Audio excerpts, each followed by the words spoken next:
विश्व हिंदू रक्षा परिषद के जिला अध्यक्ष देवरिया हमारे सामने उपस्थित हैं। सबसे पहले हम इनका परिचय जानने का प्रयास करेंगे, उसके बाद कुछ तीखे सवाल होंगे जो समाज से संबंधित होंगे। सबसे पहले सर, डीडीआर न्यूज चैनल में आपका स्वागत है। जी बहुत बहुत धन्यवाद जी। देखिए, मैं विश्व हिंदू रक्षा परिषद का जिला अध्यक्ष देवरिया, मेरा नाम भूपेंद्र दीक्षित है और आपके चैनल में आके बड़ी प्रसन्नता हो रही है। और जहाँ तक रामनिवास जी की बात है तो तीखे सवाल तो करते ही हैं हमेशा, तो मैं इसके लिए आपका संगठन किन किन बिंदुओं पर कार्य करता है? जी, हमारा संगठन देखिए मुख्य रूप से जो जातियों में बट के कहीं ना कहीं हिंदू थोड़ा सा कमज़ोर हो गया है, उसको संगठित करके पुनः एक ध्वज के तले नवनिर्मित भारत का निर्माण करते हुए, भारत को सशक्त बनाते हुए, भारत को ताकतवर बनाते हुए हम आगे बढ़ने का प्रयास करेंगे और समस्त हिंदुओं को एक साथ एक जगह रखने का प्रयास करेंगे कि जात पात के बंधन में न बंधते हुए आप एकता के साथ, मजबूती के साथ अपने देश को भी बढ़ाइए और अपना भी विकास करिए। इससे अलग हटकर समाज में किस प्रकार का आपका संगठन कार्य करता है सामाजिक विकास के लिए? जी, सामाजिक विकास के लिए देखिए सबसे बड़ी बात है कि अगर सामाजिक विकास, अगर हम एक होंगे तो बड़ी सीधी सी बात है कि सामाजिक विकास तो ऑटोमेटिक होगा। हमको देखिए, हम कोई भी अपने घर में काम करते हैं या किसी समाज में बहुत प्रकार की विडंबनाएं हैं, इसको किस प्रकार खत्म किया जा सकता है? सिर्फ एक बने और नेक बने, संगठित रहें और संगठित। जैसे कि भारत एक गांव का देश संबंधित और थाने से संबंधित आप वहां एक अध्यक्ष नवनियुक्त करेंगे, तो जो समस्याएं तहसील में बहुत ज़्यादा करके राजस्व से संबंधित आ रही हैं, तो इसमें क्या आपका संगठन कार्य करेगा? जी देखिए, सबसे ज़रूरी चीज़ होती है पारदर्शिता, और पारदर्शिता के साथ ही पूरा काम किया जाएगा अगर एविडेंस सारे एविडेंसों की निष्पक्ष जांच होगी और जो सही रहेगा उसको किया जाएगा, जो पीड़ित रहेगा उसको न्याय दिलाया जाएगा। बिल्कुल यही उद्देश्य है इस संस्था का। मैं सिर्फ यही बता रहा हूं कि विश्व हिंदू रक्षा परिषद का एकमात्र उद्देश्य है कि पीड़ित और शोषित वर्ग को न्याय मिल सके, कहीं से उनके साथ अन्याय ना हो। जैसे बहुत बार सुनने को मिलता है कि अगर कोई कमज़ोर है तो कोई उसको दबा रहा है, तो कमज़ोरों की आवाज़ विश्व हिंदू रक्षा परिषद बनेगी और निश्चित रूप से देवरिया में इस पे काम किया जाएगा। गाँवों के विकास के लिए पंचायती राज के तहत सरकार बहुत ज़्यादा धन खर्च कर रही है, लेकिन गाँवों का उस स्तर से विकास नहीं हो पा रहा है, और जब तक गाँवों का विकास नहीं होगा तब तक देश का विकास संभव नहीं है। माननीय प्रधानमंत्री मोदी जी और उत्तर प्रदेश के मुख्यमंत्री यशस्वी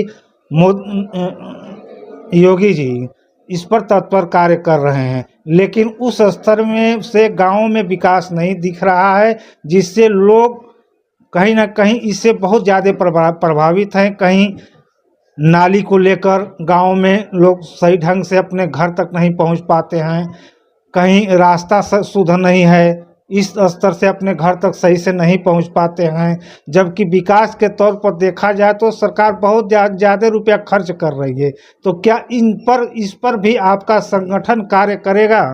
जी, सबसे पहले तो ये है कि देखिए, जब हम एकता के सूत्र में सभी लोगों को बांधेंगे तो उनको इस चीज़ की प्रेरणा भी मिलेगी और इस चीज़ का प्रयास भी किया जाएगा कि आप लोग कहीं भी, या ग्राम स्तर पे या विधानसभा स्तर पे कोई भी नेता चुनना हो या कोई भी प्रधान चुनना हो तो ऐसा चुनिए जो ईमानदार छवि का हो, गांव के विकास के बारे में सोचता हो।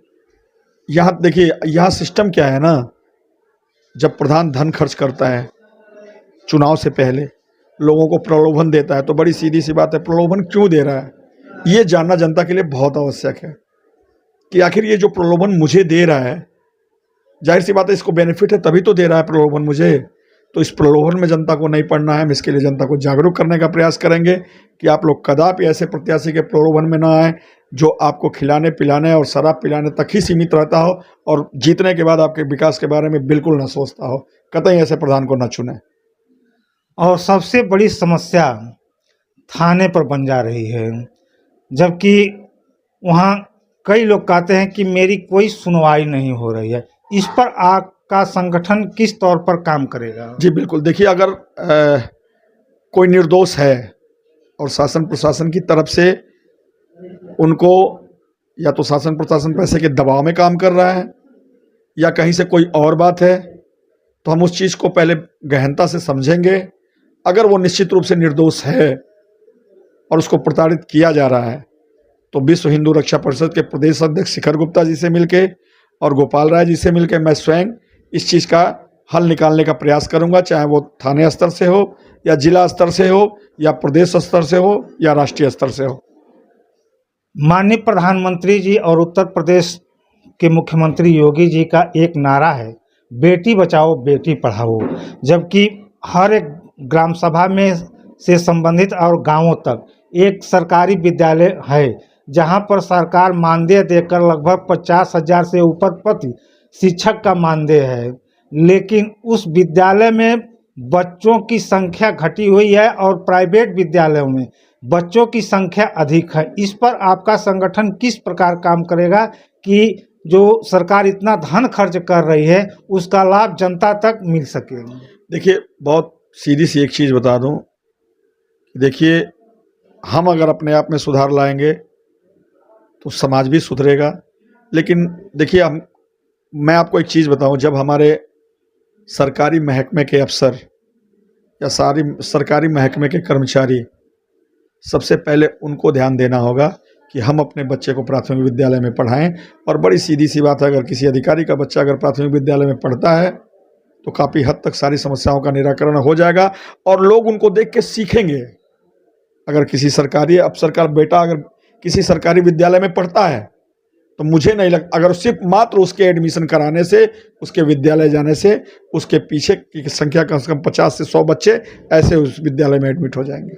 हिंदू और हिंदुत्व में क्या अंतर है? और हिंदू में सबसे बड़ी एक विडंबना है छुआछूत की, इसको किस प्रकार खत्म किया जा सकता है, जो कि लगातार हमारे राष्ट्रपिता इसको खत्म करने के लिए बहुत अथक प्रयास किए, लेकिन कुछ तो खत्म हुआ, लेकिन आज भी कुछ तौर पर जारी है। इस पर आपका क्या कहना है? जैसा कि आपने पहला जो सवाल किया तो मैं उसका जवाब दे दूं। देखिए, हिंदी हिंदुत्व की आत्मा है, ठीक है ना। हिंदी जो है वो हमारे हिंदुत्व की आत्मा है। उसके बिना हिंदुत्व का परिकल्पना करना भी कहीं ना कहीं से दिक्कत करने वाला है। और देखिए, जहाँ तक रही छुआछूत और जात पात की बात, तो शास्त्रों में लिखा गया है कि जन्मना जायते शूद्र, जन्म से प्रत्येक व्यक्ति शूद्र होता है। उसके कर्म और उसके संस्कार उसको डिवाइड करते हैं। तो अगर शूद्र में जन्म लेने वाले व्यक्ति के कर्म बहुत अच्छे हैं, ब्राह्मणों से भी बहुत अच्छे हैं, तो वो पूजनीय है। और किसी ब्राह्मण कुल में जन्म लेने वाला व्यक्ति अगर उसके कर्म छोटे हैं, कर्म खराब है, कर्म नीच हैं, तो वो शूद्र से भी नीचा है। तमाम मुद्दों पर मेरी वार्तालाप देवरिया की जिला अध्यक्ष से हुई। इसी क्रम के साथ DDR न्यूज चैनल से मैं रामनिवास यादव।